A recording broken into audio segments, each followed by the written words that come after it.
तो आज मैं बात करने वाला हूं बिहार ईस्ट चंपारण के भीतर बाढ़ की स्थिति क्या है और बाढ़ से कितने लोग प्रभावित हुए, क्योंकि बिहार के अलग अलग जिलों में बाढ़ आ चुकी है। अभी कुछ दिनों पहले बारिश हुई, उसके बाद से अलग अलग नदी में पानी बहुत ज़्यादा हो गया। अलग अलग कोसी नदी में पानी का जो जल स्तर है वो काफ़ी बढ़ गया, जिसके कारण अलग अलग क्षेत्र में बाढ़ घोषित हो गया। और हम बात करने वाले ढाका विधानसभा के अंतर्गत क्या स्थिति है और यहाँ के विधायक है, अभी जो प्रेजेंट में जो विधायक है बीजेपी से है पवन जायसवाल, और पूर्व विधायक जो है आरजेडी से फैसल रहमान साहब। तो इन दोनों में हम आज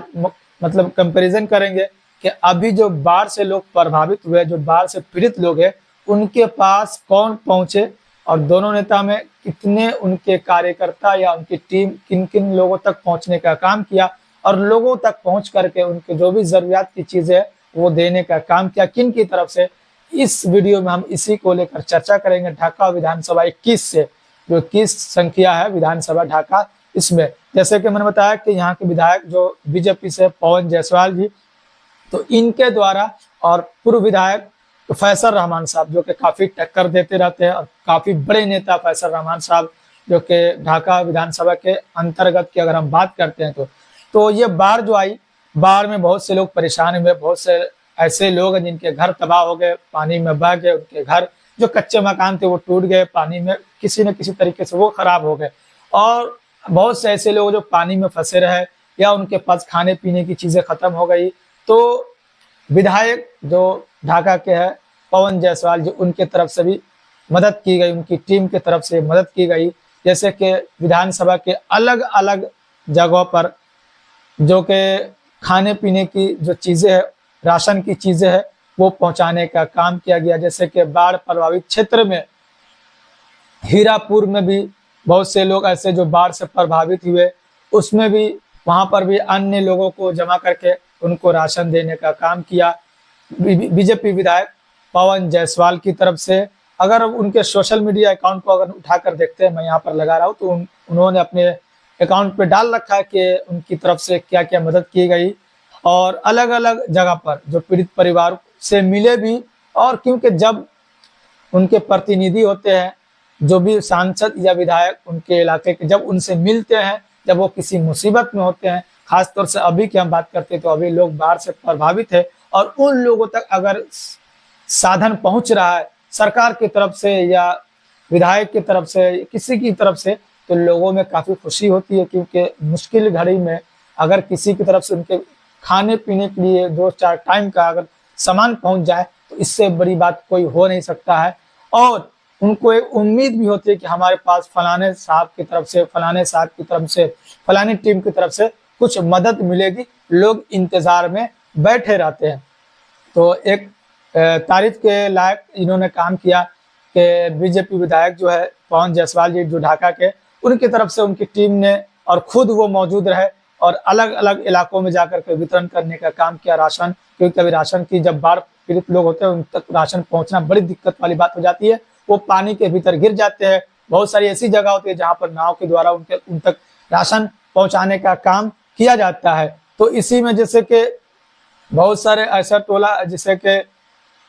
गुरहनवा बाजार पर भी, वहां पर भी राशन बांटने का काम किया गया पीड़ित परिवार को जो बाढ़ से पीड़ित है उनके।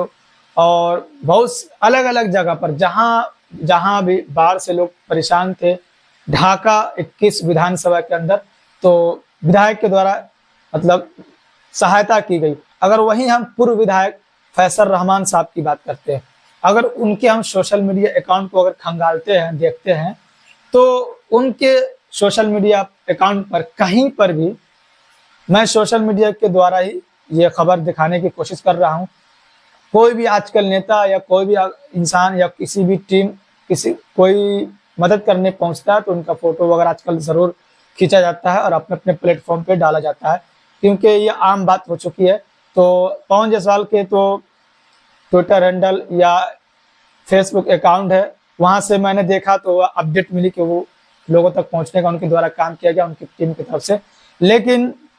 फैसल रहमान साहब की तरफ से कोई खबर अभी तक निकल कर नहीं आई। अगर हम आज डेट की बात करते हैं तो आज है 4 अक्टूबर 2024 की डेट है, और फैसल रहमान के किसी भी सोशल मीडिया अकाउंट पे कोई भी तस्वीर मुझे नहीं मिली कि वो बाढ़ पीड़ित परिवारों से मिलने के लिए गए, या उनकी तरफ से, या खुद फैसल रहमान साहब या उनकी टीम की तरफ से किसी पीड़ित परिवार को राशन दिया गया हो, या उनसे मिलने के लिए कोई उनकी टीम की तरफ से गए हो। अभी तक मुझे खबर नहीं मिली है, या किसी वो खुद उनके जो फेसबुक अकाउंट है या अलग अलग प्लेटफॉर्म है उन पर ये खबर अभी जानकारी नहीं दी गई है। मैं 4 अक्टूबर 2024 की डेट की बात करता हूं, क्योंकि बड़े नेता फैसल रहमान साहब विधायक रह चुके हैं, अभी पूर्व विधायक है, और लोग भी एक उम्मीद में बैठे होते हैं कि हमारे पास, मैंने खुद गया था सफी जो बांध है उधर उस साइड में, झिटकाई सफी जो बड़ा एक बांध है, उधर बहुत सारे लोग जो पानी के जद में, मैंने उनसे भी बात करने का काम किया तो उनकी तरफ से भी यही कहा गया। मैंने पूछा कि कोई विधायक है, तो उन्होंने कहा कि हमारे पास कोई विधायक नहीं है, चाहे वो पवन जायसवाल जी हो या फिर फैसल रहमान साहब हो, क्योंकि सफी जो है पूर्व विधायक फैसल रहमान साहब का उनका खुद का गांव है। तो ये मैं वहां खुद विजिट किया था, वहां पर मैंने लोगों से बात किया तो मुझे पता चला कि वहां पर कोई नहीं आया था, या किसी की तरफ से भी वहां पर कोई राहत सामग्री पहुंचाने का काम नहीं किया गया। तो ये एक निगेटिव पॉइंट है फैसल रहमान की तरफ से कि इस समय जब लोग परेशान हैं, दुख की घड़ी लोगों पर है, लोग बाढ़ से पीड़ित जो परिवार है उनके पास कम से कम अगर पूर्व विधायक फैसल रहमान साहब को, तो सबसे पहली बात तो उनको खुद पहुंचनी चाहिए, क्योंकि अभी 2025 में विधानसभा का चुनाव है। अगर किसी कारण वो यहाँ पर अगर मौजूद नहीं थे तो उनकी जो टीम है, ऐसे वो आरजेडी से वो टिकट पे चुनाव लड़ते हैं, तो आरजेडी की जो भी प्रखंड की टीम है, प्रखंड अध्यक्ष जो शम्स तबरेज साहब है, अगर हम ढाका की बात करते हैं, तो उसके बाद उनकी जो भी टीम है उनके द्वारा पहुंचनी चाहिए थी। अगर पहुंचती उनकी टीम तो कहीं ना कहीं चाहे वो फैसल रहमान साहब के सोशल मीडिया अकाउंट पे नजर आती। अभी तक तो मुझे नजर नहीं आया है, जिसके बिना पर मैं ये कह सकता हूं कि फैसल रहमान साहब इस बाढ़ पीड़ित परिवार से मिले नहीं, और ये इस बाढ़ में जो लोग परेशान हुए,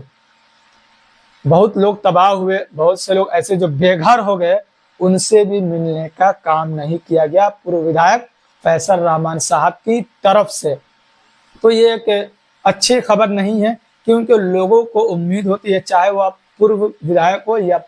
आप प्रेजेंट में आप विधायक हो, तो एक उम्मीद होती है जब कोई परेशान होता है, उनके ऊपर कोई मुसीबत आती है, तो ये एक ऐसी मुसीबत है कि इसमें जिनसे जो भी हो सकता है वो मदद करने की कोशिश करते हैं, चाहे वो सत्ता में हो या नहीं हो। इंसानियत के नाते जिनसे अलग अलग जो टीम काम करती है, अलग अलग संस्थाएं काम करती है,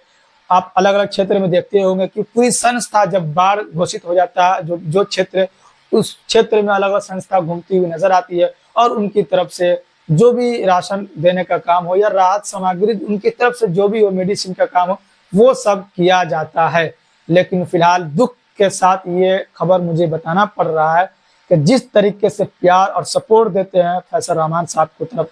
को ढाका विधानसभा के भीतर, उसको लेकर ये बुरी खबर है, क्योंकि लोग हो सकता है उनसे नाराज हो जाए। इस जो बाढ़ पीड़ित परिवार है, और सिर्फ बाढ़ पीड़ित परिवार नाराज नहीं, उनकी तो लोगों की नजर होती है कि कहां पर हमारे नेता किनसे मिलने गए, हमारे नेता ने मदद किया या नहीं किया, क्योंकि आजकल सोशल मीडिया का जमाना है, सब कुछ सबको पता होता है। जो भी नेता काम करते हैं उनके द्वारा सोशल मीडिया अकाउंट पर डाला जाता है कि हम फलाना जगह आए हुए हैं, फलाना काम के लिए आए हुए हैं, और फलाना साहब से मिलने के लिए आए, आप देखते होंगे। तो इसलिए मैं इस बिना पर कह सकता हूं कि अभी भी बहुत सारे ऐसे नेता हैं जो मिलने का काम कर रहे हैं। राणा रणजीत सिंह जो AIMIM पार्टी से लोकसभा चुनाव लड़ने का काम किया गया उनकी तरफ से, वो भी अलग अलग क्षेत्र में, शिवहर लोकसभा के अलग अलग क्षेत्र में लोगों को मदद करने का काम कर रहे हैं। लेकिन फैसल रहमान साहब इस अच्छे मौका उनको मिला था लोगों की मदद करने का। पिछली बार वो मदद किए थे, ऐसी बात नहीं करते, लेकिन इस बार जब लोगों को एक उम्मीद थी और इनको एक अच्छा मौका था कि लोगों की हम मदद कैसे करें, वो नहीं कर पाए, चाहे रीजन जो भी रहा हो। तो ये अपडेट जो मैंने देने का काम किया, ढाका 21 विधानसभा से विधायक जो पवन जायसवाल है और पूर्व विधायक जो फैसल रहमान साहब है, इन दोनों को लेकर मैंने खबर बताने का काम किया कि अभी जो बाढ़ आई है पूर्वी चंपारण के भीतर, तो कौन कितना एक्टिव है इस बाढ़ पीड़ित परिवार से मिलने के लिए, वो मैंने आपके सामने रखने का काम किया, विथ प्रूफ के साथ, तस्वीरों के साथ। आप खुद सोच सकते हैं, समझ सकते हैं। आगे जो भी अपडेट होगा वो फिर से मैं आप तक पहुंचाने का कोशिश करूंगा। इसी तरीके का वीडियो देखने के लिए आप मेरे चैनल को जरूर सब्सक्राइब कर लीजिए। तो आपसे मिलते हैं फिर किसी और दिन किसी और वीडियो के साथ।